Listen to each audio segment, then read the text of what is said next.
I'm just gonna do as quick as I can of a video. Let me speed this up. This is gonna be a video on Produce Like a Pro. We just did a video on our AIXDSP intuition compressor, and there's a couple things I want to clear up.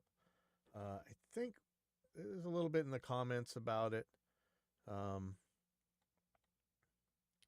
think we're okay, but I just want to be clear because there was there's something said that may make us look dishonest. Like, and this is so hard to say. And you know, this is our friend, right? Let me just play this. Okay, so this is about our new compressor intuition. I've done several videos on it. You've seen, but we're going to do a fairly deep dive into the AIXDSP intuition compressor. Before we get started, I wanted to let you know that we're using the new SM7DB, and it has the... First of all, I know I've showed that the cloud lifter actually adds noise and distortion versus just turning your mic preamp up, but there's something psychological about having not to have to turn this up. I'm glad he did this on this video. I'm glad he's talking about this. He's using it. I see that, you know, the usual cork sniffers are saying that this new version is bad or something, but it seems fine to me. I don't even know if the price went up. So that's pretty cool. SM7DB. The cloud lifter built in. We are not sponsored by them. We've just been trying as well. Clip on the SM. I've done is incorporated the tape. It's very low to the fuse. You make them like a flame hell to the fuse. You make clearly just a short loop. I picked that because the drums are getting a little smothered. As I say, it's a super rough mix, but I'm going to see what miracles can be performed by just compressing that snare, which is disappearing. So here are the drums in solo. Okay, so actually, there are three. This video actually has a lot of stuff about compressors, so I'd go watch it for that. I just want to clear up some stuff about our particular compressor. So let me three elements to the drums. Elements do have a bit of EQ and a bit of compression on them to bring out a lot of body, a look ahead function. For many years, I had this video later on because there is a lot to be said on this video. Actually, pretty cool stuff. CL1204 for those of you who were 8 auto gain on.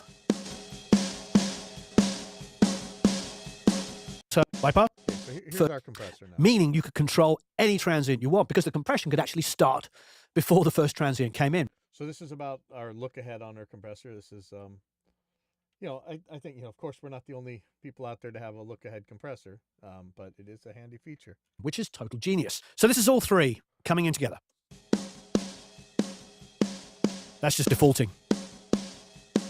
Bypass. Let's put the auto gain on. Okay, and I want to make sure you guys see already the limiter's on now. You know, he may be aware of this, and you may actually like this. I kind of like for when it comes to snare traps. If you really want to hear them, go ahead, turn that limiter on. I know some of you guys clip stuff all over the place anyway. But just be aware that limiter is on. If you're wondering, hey, why is that snare kind of distorted? Because you can watch the limiter light right here near the bottom right corner is flashing on and off. Take a look. Bypass. But again, that kind of just so much brings up the body of the traps themselves, right? I mean, it's doing what we wanted to immediately. There's more ring. There's a bit more of a snappiness to an attack. Let's throw the whole drum kit together. Bypass.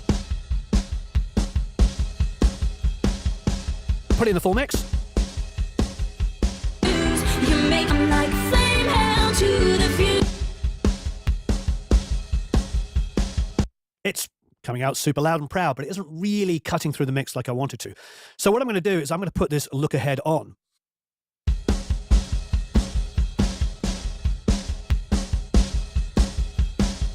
So I've set it there to 67 milliseconds. Here is with that on. Is with it off.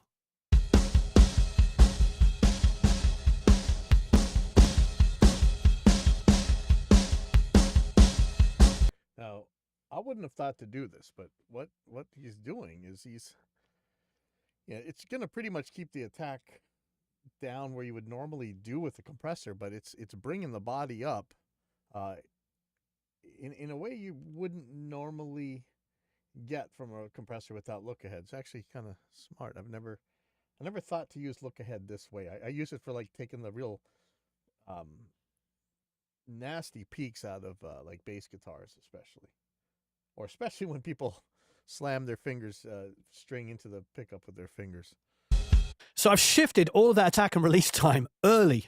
And what I like about it is it's grabbing that front end quite aggressively. And remember, this is all three elements bussed together. So I'm treating the snare top, snare bottom, and the sample as one snare sound rather than individually compressing or EQing those elements.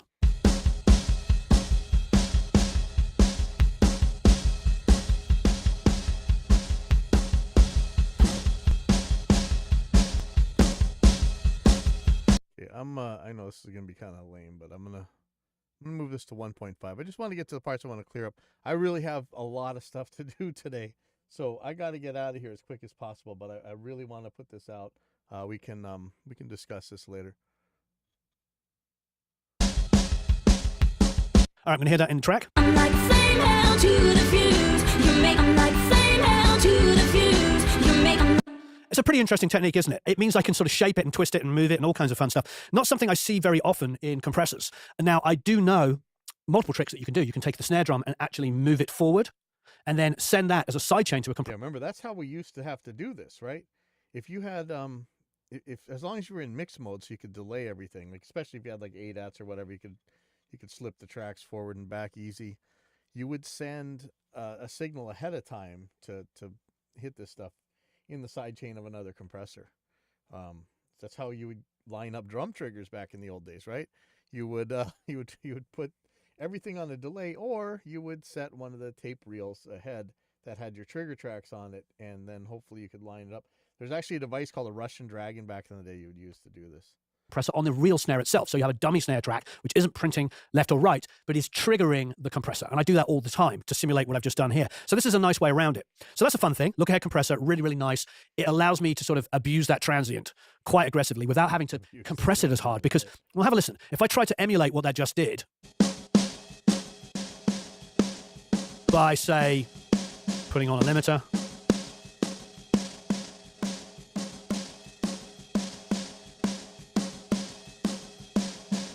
it's just too aggressive for me, and it starts to sound like it's distorting.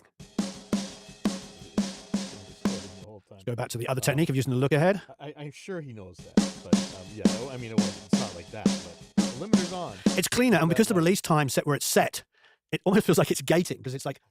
I got to emphasize this. That light is on, okay? You guys see the limiter light. So it is distorting somewhat, but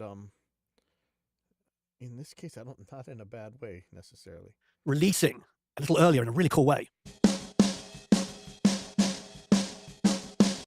So there you go. When I saw that it had a look ahead, I was thinking, oh, we could do all kinds of fun things. Well, there you go. There's something it does. Now, let's take off the look ahead and just treat it like a regular compressor so we can see what it does. Get rid of the limiter for the moment. It's pretty nice. Now, one thing I don't think he shows in this video is if you hit the switch to O-scope mode, you can move the waveforms around so you can see the before and after in many different ways. A lot like the stuff you used to see in your manuals or if you ever had a book about recording, you would see like a before and after of a snare being squished. And you can do that with our O-scope mode in here. Nice. Gain makeup, obviously, we're using the auto gain function here, which I'm sure you appreciate because people always say, hey, louder's better. Well, the auto gain here should take care of that for us. Remember, it's already tried. So obviously they have a visual component. So if you look at the way this is working here, it's showing you how much compression is going on, which would be right up there. So it says show gain reduction here. There's a sidechain and there's a key lesson. So if I did want to do that trick, say, by sending a very aggressive transient snare drum to this compressor so that I could really shape a transient on something that didn't have an aggressive transient. Yeah, sorry. This isn't a video about all the features of Intuition Compressor. I know I keep interrupting on that, and I kind of have been talking about it, but really I just want to clear up things that might seem funny on this video. I need to get back and do a full video on the new features later on. Sorry. Try that for a little bit of fun. I could do that by hitting sidechain, and then I could listen to the key listen and then compress the sound that's coming in listen to that, and then jump back and then hear what it's doing to the sound that it's controlling. I know I just said that, but just so you know, there are high pass and low pass filters in the key listen. So Just kind of a fun thing to do. Try that one out. Let's try this. Let's go back to our idea of the look ahead.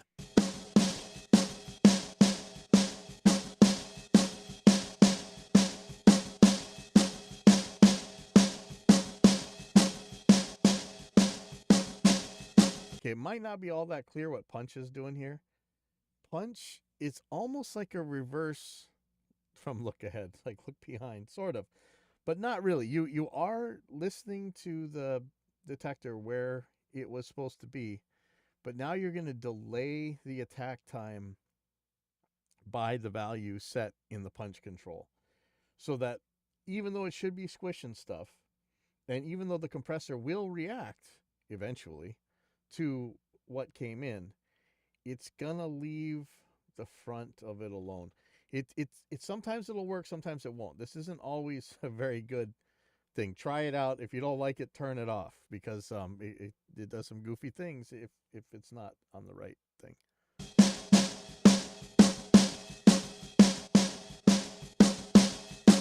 That's pretty tasty. It's subtle what it's doing because I've started the compression so early. Let's get rid of the look ahead for a second and then slowly bring in that punch. So back to 0. This is without the look ahead. Already got a lot of transient coming through. So now it's just completely letting the transient through.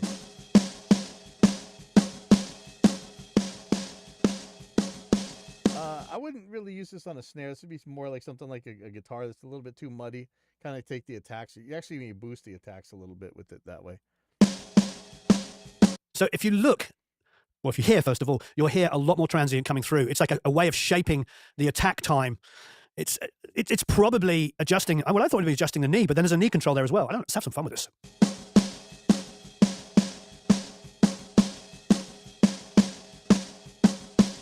Bypass. I know a lot of this stuff is subtle, and really, we should have a better unit down here. And again, I seriously apologize for the way our stuff draws, by the way. I'm going to talk about the text boxes in a little bit with David.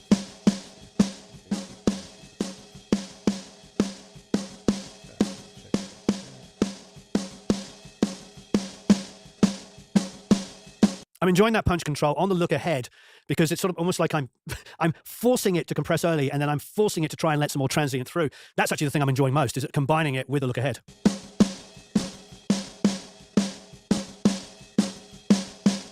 Oh.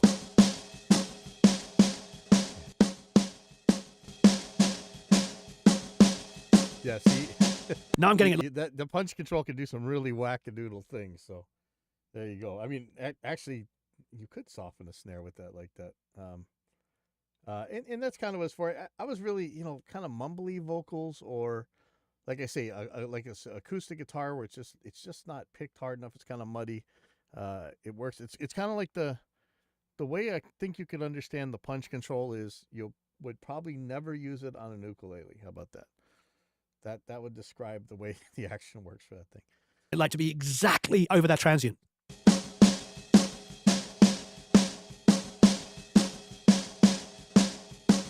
And again, because of what it does, it's not quite the same as the look behind. So you do combine them.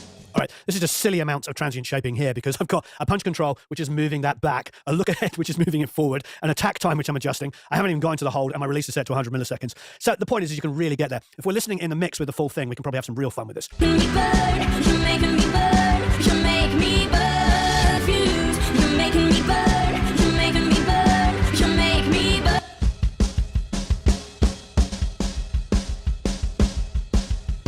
So the hold function is interesting because it's how long I want to grab onto that transient and hold onto it. You've got a nice visual cue there.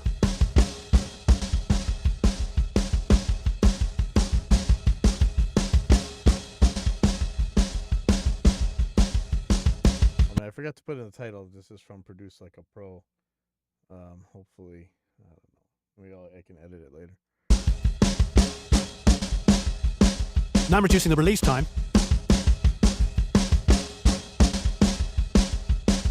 I don't know. Maybe will it publish it that way if I change the title now?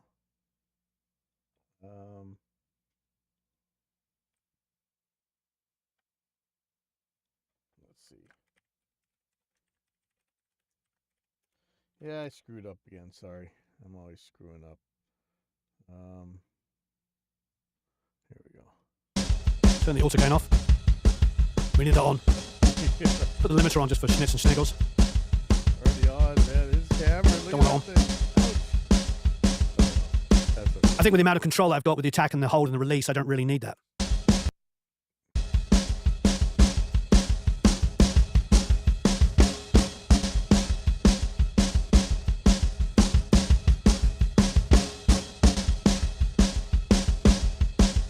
Just completely get rid of the compressor for a second. Have a listen. Back on. Yeah, as so often happens, you get a feeling of something being louder because what's happening is you've got this really loud transient without the compressor on it. So that's say, whatever, minus 5 dB will make up that number. But it's immediately, after that, this is the rest of the body of the snare. Now what's happening is that transient is squashed heavily in. It's still putting out the loudest signal as minus 5 dB, but now all the body has come up. So everybody will go, well, it sounds louder. Yeah, of course it sounds louder. The peak is exactly the same, but the body is there. That's why often we use compression, but also saturation to soak up those transients. You put saturation or compression on a signal, tame that initial transient, and reduce the dynamic range between the loudest part of the snare and the quietest. Suddenly, the snare will get louder if it's hitting at the same level of minus 5, for instance, which is what we want in the mix. You're making me burn. You make me burn. You're making me. Cool. Like I say, it's a super, super rough mix. So it's just an illustration of how it's improving how the snare is interacting with the rest of the music. I still want to get in there and actually mix this. But yeah, and it's great seeing that visual representation as it goes by. Now, of course, we can go nuts on it and use the mix control, which is kind of a fun thing to do as well.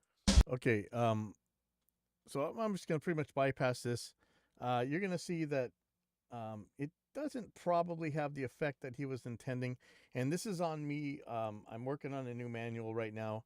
And the reason it doesn't do what you would think it's going to do, well, depending on how you're looking at it, is the way the signal flow works on here. The mix control is before the limiter. And that was a design decision just so people wouldn't overload the next plugin. I suppose we could put an option for that, but I'll just play it. So let's just say we want to really go nuts. Bring on the limiter, go hard. Go normal speed.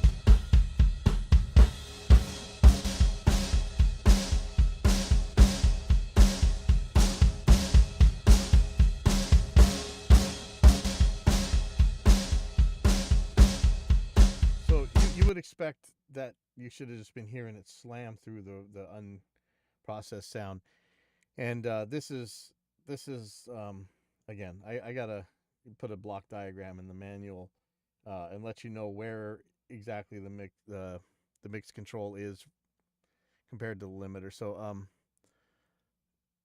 this is not Warren's fault. This is we'll deal with this. Let me kind of move on to where next thing. Frankly, about as modern and fast as we could possibly get. I don't need to hear the feedback one, but if we wanted to, maybe for something a little bit slower, we could do that. But in this instance, we're doing a snare drum, so we want that to be as snappy and as fast responsive as possible. Let's have a look at the feedback and the feed-forward compression settings on the compressor. Okay, so now I'm taking off the compression that I was using, which was an RVox, and now R-Comp. So we've got feed-forward and feedback. I think Wave's Renaissance Vocal was a feedback compressor, like an LA28, right? Now, feedback is a lot of compressors. Feed forward is a handful. Obviously, this is a very modern compressor, so it has a look ahead, meaning it can look at the transient and decide what to do with it before anything. I don't know that this is how I would describe feedback versus feed forward. You could do a look ahead on the feedback. Actually, we do. Now that's crazy pedantic. That I'm not. This has nothing to do with Warren. But no, you could certainly have look ahead on the feedback. But feedback versus feed forward is more about where the transient is read from. Is it from the input of the signal, or is it from the output of the compressor? It's going to do two totally different things. We'll talk about that later. Well, a feed forward and a feedback don't do either of those two things, doesn't delay the signal. But a feed forward will read the transient and adjust the compression based on that. A feedback already starts compressing and then reads it. So the thing about feedback compression, which is a lot of those... I don't know that I would put it that way, but that's okay. kind of softer sounding compressors is that it sounds a little bit softer. It's maybe not as precise, especially in a modern world where we have tons and tons of things going on. Yeah, yeah. But it is a very pleasing compressing sound. It's mellower, you know. I mean, you can certainly hammer the crap, you know, like the LA2A, right? The 2 done 10. You know, it's supposedly like 2 decibels of gain reduction, or you know, but it's not. You got 10 decibels going all the time. It's characteristic of a lot of tube compressors and vintage kind of stuff where everybody says, oh, it sounds really nice, it's really smooth. That's more than likely to be a feedback compressor. A feed forward is literally reading the transient, deciding how you want to compress the VCA, as it were, and it is more accurate. Where a feedback is continually analyzing it and feeding it back in on itself. But again, it can be a pleasing sound. It can be a pleasing sound. So the question is, why are you using a compressor? Are you using it entirely to control the signal and make it always accurately fit in the mix in a lot of, which is what you were doing, a lot of very dense modern mixes, or are you just trying to get that sound of compression? I suppose another way of thinking about it is like on a feedback, I'm probably going to hear the compression work more. I'm going to hear it sound compressed, and a feed forward, in theory, could be more invisible. Well, let's have a listen. Let's take a little bit of the vocal and see whether that philosophy that I just waffled on about is actually true. So here is a feedback. Life is like a map. You will find your path. Bypass. But sometimes you'll get lost. Again, auto gain, we should get that in. Life is like a map. You will find your path. But sometimes you'll get lost. Life is like a map. You will find your path. But sometimes you'll Yeah, actually, just, I know I keep interrupting. I did a video where I took 6 of our earlier version of Intuition, 3 or 4, 6, something, and I just turned the soft limiter on, and then I did an EQ match with an amp sim to make an IR, and then I put that IR behind it. I was able to get a pretty convincing distorted guitar sound out of it. That terrified me. I mean, how much of our amp modeling is just the soft clipper, very similar to the one we're using, and just some EQ. I know the cork sniffers are going to kill me for that one, but I'll see if I can find the video and link it in the description, because I was very surprised by what it sounded like. get lost. I got to be honest, I really like listening to this limiter. Life is like a map. You will find your path. Nice. But sometimes you'll get lost. That feels like a real differentiator. Again, talking back to Apogee, their soft clippers were just fantastic. So, you know, a lot of people would probably want to turn it off, but I kind of like it. Life is like a map. You will find your path. But sometimes you'll get lost. Soft limiter. Life is like a map. You Might like it for that kind of music, though. I don't know. will find your path. But sometimes you'll get lost. Life is like a map. Off. You will find your path. On. But sometimes you'll get lost. Life is like a map. I definitely hear it grabbing. Life is like, you know, it's grabbing some of those bigger notes and maybe choking them a little bit. Let's see what it sounds like on the same settings, not touching anything, just feed forward. Life is like a map. You will find your Much path. faster, right? But sometimes you'll get lost. Feedback. Life is Like like a a lisp map. generator. You will find your path. But sometimes you'll get lost. Life is like a map. You will find your path. But sometimes you'll get lost. All right, in the track. Life is like a map. You will find your path. But sometimes you'll get lost. Okay, feedback. Life is like a map. You will find your path. It's quite quiet, so let's bring up the vocal. Just going to actually just take the gain, make up so it feels good in the mix. Life is like a map. You will find your path. So this is the feedback setting. Life is like a map. You will find your path. But sometimes you'll get lost. Here is the feed forward. Life is like a map. You will find your path. I'm going to lead you here so you can be annoyed at me. The feed forward, at least to my ears, sounds more natural, meaning I don't hear the compression as much, but it's keeping things forward. Whether you like that or not is entirely up to you. I personally think that there's a place for both. I think something that you hear the compression on can be really, really fun. Think of, you know, the sound of a Fairchild being hit quite hard, you know, under the bridge. Boom, boom, boom, boom, ba-da-da-da-dum, dum, bum, bum. Every one of those notes sort of blooms. It's beautiful. One of the greatest kind of electric guitar sounds of all time. First time I heard it, I was like, what That would be interesting. We should do an experiment if we can get that sound out of this thing. is that? I thought it was in the way he was playing. I didn't realize it was, you know, a $40,000 plus compressor making it kind of sound like that. So yes, that's a characteristic of hearing the compression. The feed forward for me makes it come forward the whole time.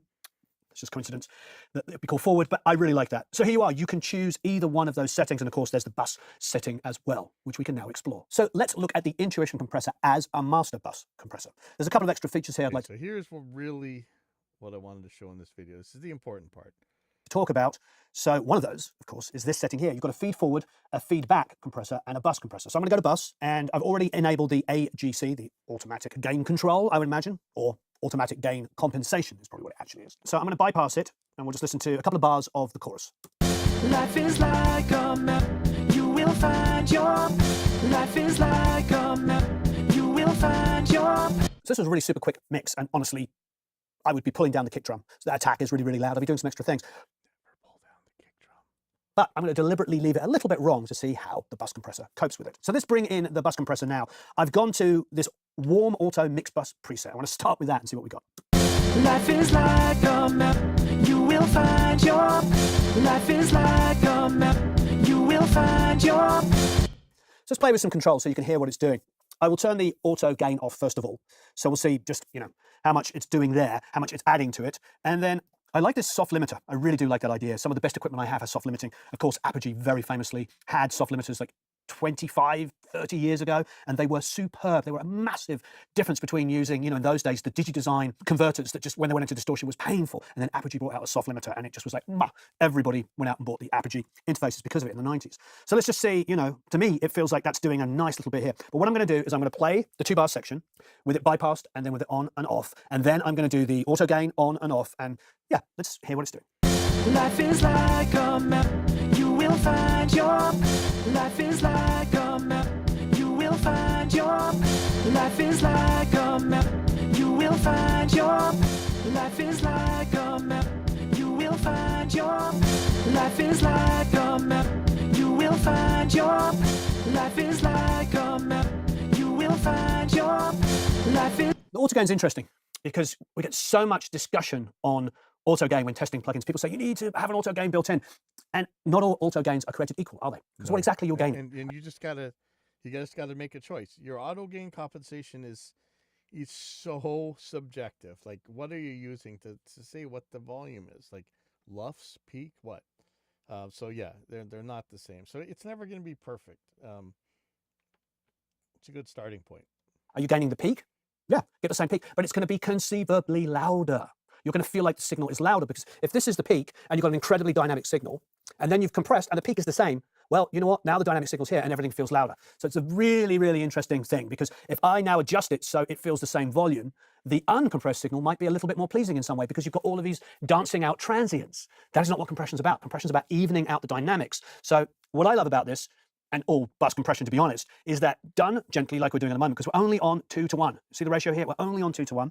The knee is off. There's no look ahead going on. The attack is fairly gentle, and the release is set to auto. This reminds me, frankly, of probably something I would do on my SSL bus compressor.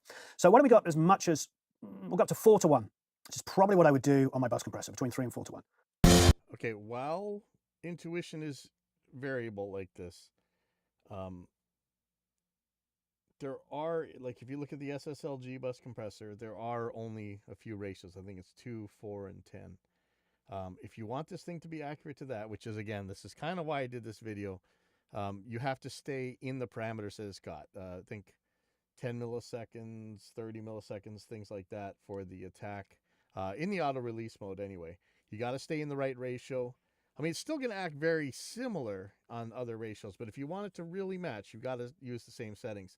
But unlike the SSL compressor, you can use the different settings. But if you're trying to do what we built this thing to be able to do, not what we built this thing to do, because you can do whatever you want with it. But I wanted to make sure that this thing would match the G-Bus compressor. And if you wanted to do that, you got to stay in the G-Bus compressor settings. Life is like. Maybe we'll make a separate mode, bus mode and then G-Bus mode, and it'll just force you into click stops or something. That's actually not a bad idea. Let me think about that.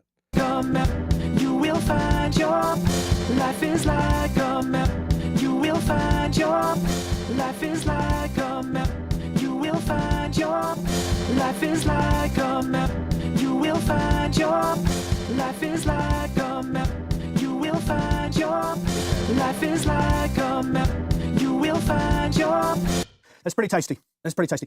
I am not a big fan of really any kind of plugins on my master bus. I use them as a last possible resort. I know that's not a popular view. Everybody's talking about top-down mixing, and they load like 25 plugins. I'm exaggerating for effect, but tons of plugins on the master bus. To me, all of that should be done at a mix. Coming up, mixing on consoles, compressing and EQing individual elements, then maybe bussing them together, and then going to the master bus and putting maybe a Pultec and some gentle compression on your SSL was standard of all of the great mixers, and still is with a genius such as Bob Clearmountain. He'll still just tap his master bus, and yet his mixes still sound the best. So there's definitely some, there's definitely some reality in this. So for me, that feels a little bit like an SSL bus compressor. Now, I've heard a rumor. All right, this is the important part. Okay, all this setup, all this talking that I've done, and all the part that I made you sit through, this is where it's important. I really want to get this clear, and this may be my fault. So let me just say this. Definitely some, there's definitely some reality in this. So for me, that feels a little bit like an SSL bus compressor. Now, I've heard a rumor, they told me, that you can pretty much null this out if you use an SSL bus compressor. So I wonder if we can actually test that. So this sounds pretty darn good. I like this setting. What we're going to do is we're going to take this 4-bar section, we double the length of the chorus, just that, bounce to disk through the plugin, and then get the SSL and try and match all the settings, and then bounce that to disk, and then flip the polarity on one and see if it cancels out. So we're obviously going to bounce this without any compression on it, and then we'll put 2 compressors, the original Intuition and the SSL bus, and see if they really do null out. I've got the SSL bus compressor 2 open here. All right, here's where the problem is. Okay, I really want you guys to pay attention to this. I'll probably put a timestamp on here. He's using SSL bus compressor 2. Let me just pull up something right here.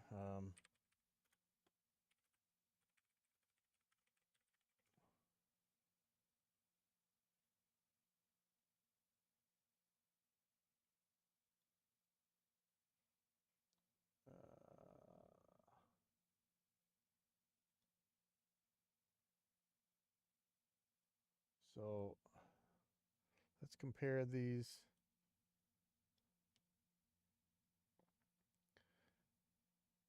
Actually, so the real one doesn't have a high pass filter for one thing. So I'm not sure which. This says G comp, but it's been modded for a high pass filter. So that's not there. The ratios, I don't know what this last ratio is right here on the bus comp, but that doesn't exist on the real one. 1.5 doesn't exist on the G bus. Sorry, on the ratio. Yeah, there's no 1.5. There's no 3. Is there? Oh, there's a 3. Sorry. There's a couple settings here where no, sorry, I'm getting this wrong. 1.5, 2, 3, 4, 4, 10, 30. There is no 30. Anyway, this is not the same compressor. Hold on 1 second. Hello? Yeah, cool. I will. Thank you. All right. Okay. I heard that the SSL bus compressor 2 was modeled after the CL200 compressor. I'm not sure if that's right, but it is not. It's just not an SSL G series compressor. It's a different beast entirely, and it behaves very differently. I'm not sure if it's let's see. Is this trying to find a real one? If it has a side chain, it's not real. The Waves one. Where's an old one? Are these 500 rack ones? Let's see. See, this is what I compared ours to hardware-wise. Was the G? I think it's the G383 hardware unit. And anyway, I'll show you when this comes out. So this is as much as we're going to watch of this video. He was unable to get, unsurprisingly, he was unable to get our compressor to sound like the SSL bus compressor 2. But the SSL bus compressor 2 is not based on a G series compressor. And I'm going to pull up Plugin Doctor. Now look, if you're one of them religious people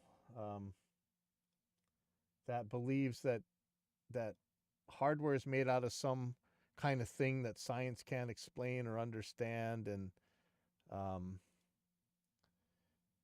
what we even though somehow they built it back in the day, they were unable to we were unable to understand it now, and somehow it's made out of some special secret sauce, and you can't make that in a plugin, then you're probably just going to ignore everything I say, and it's okay. I mean, you guys drive the hardware industry, so that's good. But one of the more accurate ones out there, I remember if you just go in the forums, read when people actually do tests, actual apples to apples tests, and that was hard. I was unable to find an actual apples to apples test where they actually measured what's going on. I mean, everybody said use your ears, but anytime you say use your ears, they're always going to pick the cork sniffer version, right? If there's a hardware one, they're going to pick it because allegedly the magic smoke that's inside that machine just makes it sound better. But on a blind ABX test, if it's a good emulation, they never pick one versus the other. They get them where they should be, random chance. So I'm not going to speak too much more about that. I mean, obviously I have a show called Evidence-Based Audio, and talk a lot about nonsense and critical thinking and logic and stuff in audio. But just so that is, track comp is DMG's track comp. People go argue about it on the forums. They've talked about it. They've shown pretty good graphs. I've actually seen Plugin Doctor with the hardware of the I think it's called the FX G383 or G384. It's the SSL hardware rack mounted version of the G series compressor. I've seen it tested against a 500 unit, but again, those 500 units are different because they do have that side chain on there. But anyway, let's look at same settings. So we're going to stick to the settings that actually exist on the real G series compressor. And it may be that I told Warren that or Mike told Warren that it'll null with an SSL compressor. Well, that's not a very accurate thing to say. It will null or nearly null with the G series master bus compressor. It's not going to null with the strip compressor, that's for sure. But it's got to be a G series compressor. It will not null with the J series compressor. It won't null with a bus comp 2, and I'll show you why. So here's the Spice model. Is this DMG track comp. You can see the knee is slightly different here. Let me see who's who here. Okay, so I could probably get our knee a little bit closer, but I don't want to skew this any really. I just want to leave it where it was. All right, there we go. Okay, check it out. Okay. I could zoom in. We could probably get it even closer than that, but there you go. That's the knee. You're going to be able to get close with pretty much any compressor, I would think. But this is a Spice model, or ours is actually somewhat, I don't know about Spice model, but Dave actually looked into the schematic for this. We're going to look at the ramp. So this is the attack and release curves. This is where the auto mode on the SSL really changed things for the world.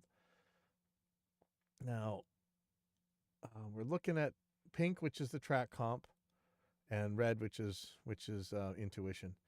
I could probably make this a little bit more overlappy. It's so fine at this point that I don't know that it matters. Look at the release. Look at the attack. All right. So it matches with the track comp. Okay, so I'm gonna change. We're gonna go to the Waves SSL, and man, I tell you, this thing is buggy. So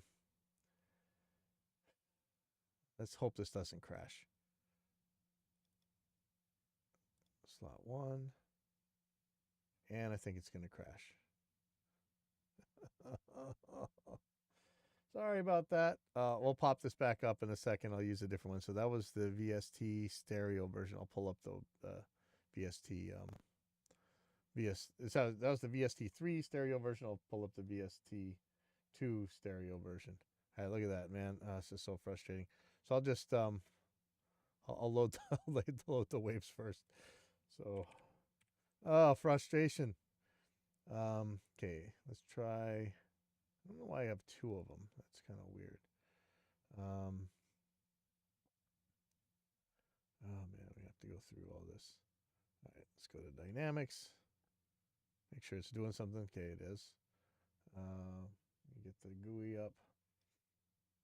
See, and this is like how they are. There's no high pass filter. Okay, auto mode. We're gonna do 10 milliseconds attack, 4:1 ratio. This is like what you see on so many albums, especially the heavy ones, right? And I'm not sure where the 0 is on their threshold. So I'm going to pull up Intuition. I keep messing this up. Intuition. I'm going to show you. It's the newest one right here. We're going to go to Mixbus G 4:1. Okay. So the curve's almost identical. I could probably change that with the knee. I could get this a lot closer if I had to, but you're not going to hear that. Here is the attack and release curves. Could probably get that little tiny bit closer. Let me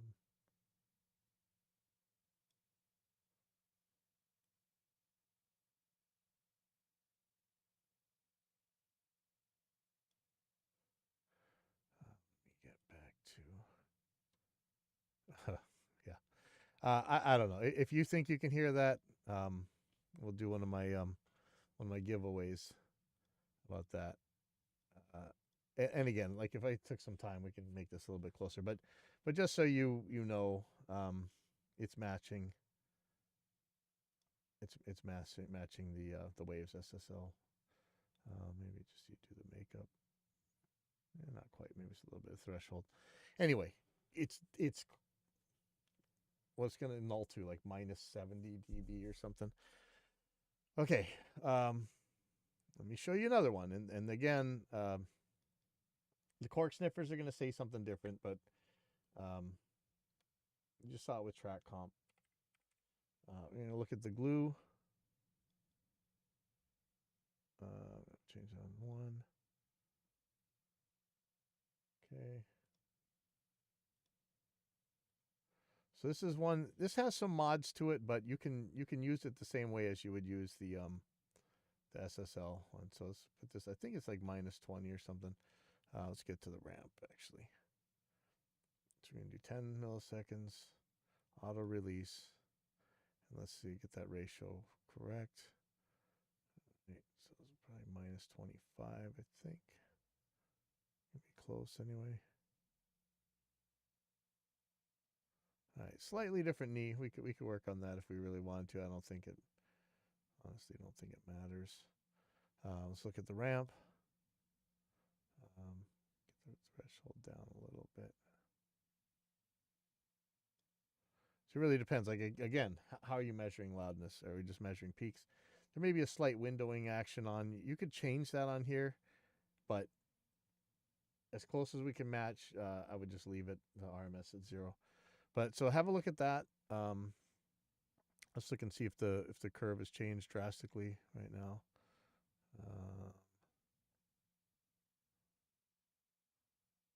No. Okay. All right. So we've established DMG's track comp. We know it's a spice circuit. I think the glue was made with a spice circuit.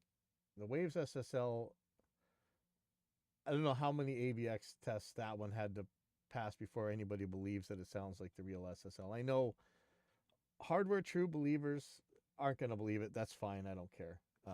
But for the rest of you in the reality-based community, we know where this is. So these are SSL emulations of the G-Bus compressor. So here we go. let's look at, and we can look at both of them, but the one that Warren used was Native Bus Compressor 2. Change out slot 1. And I'm gonna get off the ramp because I wanna match this first, okay? So let's go to 4 to 1. Let's go to auto release. No makeup. Attack is 10 milliseconds, so we're in the right place. So let's get down to 0, wherever 0 is. See how close that gets.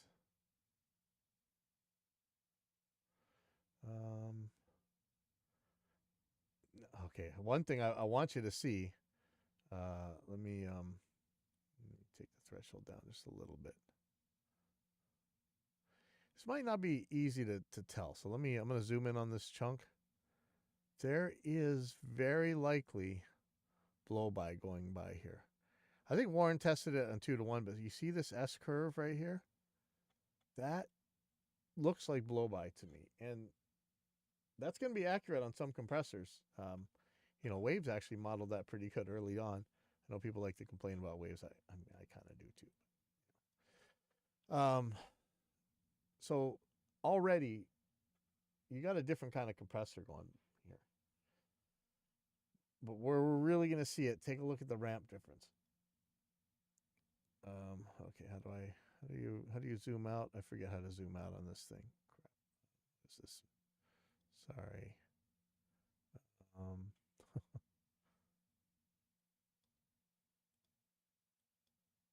Oh boy. I forget how to do this.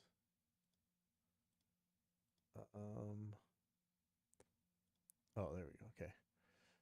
Okay, so here we go. Red is intuition, which is also, you know, Waves, which is also the glue, which is also DMG track comp.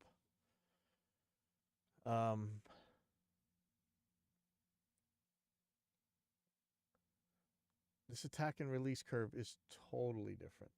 Look at this. This is a totally different circuit. You can't compare these two.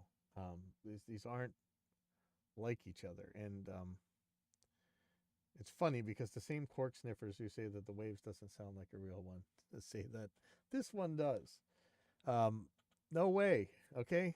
I got to get my hands back on the either a 500 series or the Logic Effects or whatever it's called, G384, G383, and we'll take a look at it. But just so you know, this compressor is not the same compressor. The Bus Compressor 2, it's nothing like that. I don't have Duende on here right now, but I remember people matching up the Waves SSL and the Duende.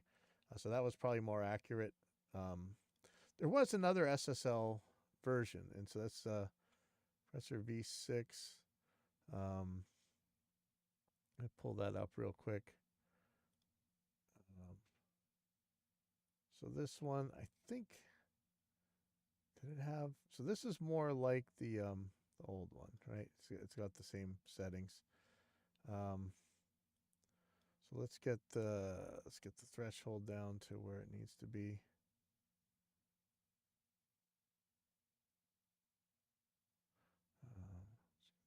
Zero. Again, there's some blow by here. I'm gonna pull this down a little bit more till it. There we go. Okay, so let's go to the ramp or the attack and release. Again, totally different type of compressor. You see something like let's take a look at Recomp standalone here. So I'm gonna do an auto release, 4 to 1, 10 millisecond attack. Let's pull down that threshold.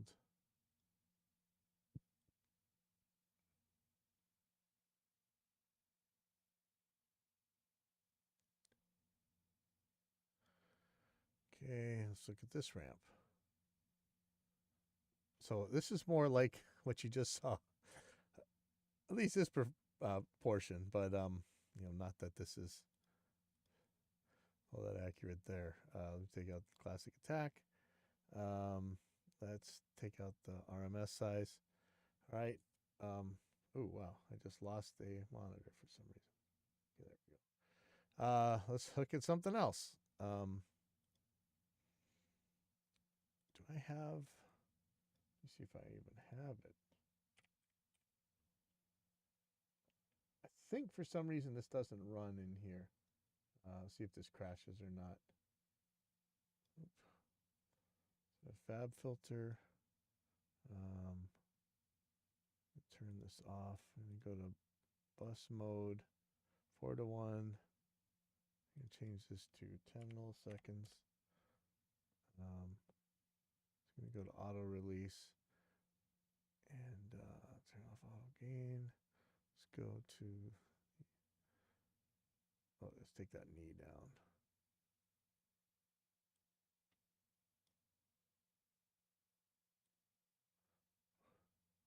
Maybe a little too hard of a knee.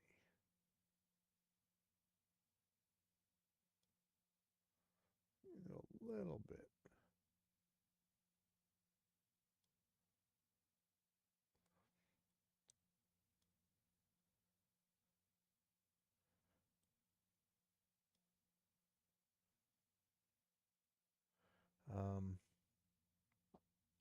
Okay, so let's look at this ramp here.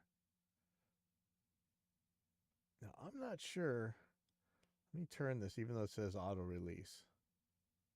You can tailor it. Let's see, this bus mode is not going to be like your SSL stuff either, or at least your G bus stuff. Sorry. Anyway, that's what I really wanted to show. I'm gonna go dig some dirt jumps right now, but I wanted to make sure you guys didn't get the wrong impression, because probably should have very specifically told Warren it's a G bus compressor, not whatever they're making now for SSL native compressor. Anyhow, I'll see you guys later. I gotta go get some work done. Work.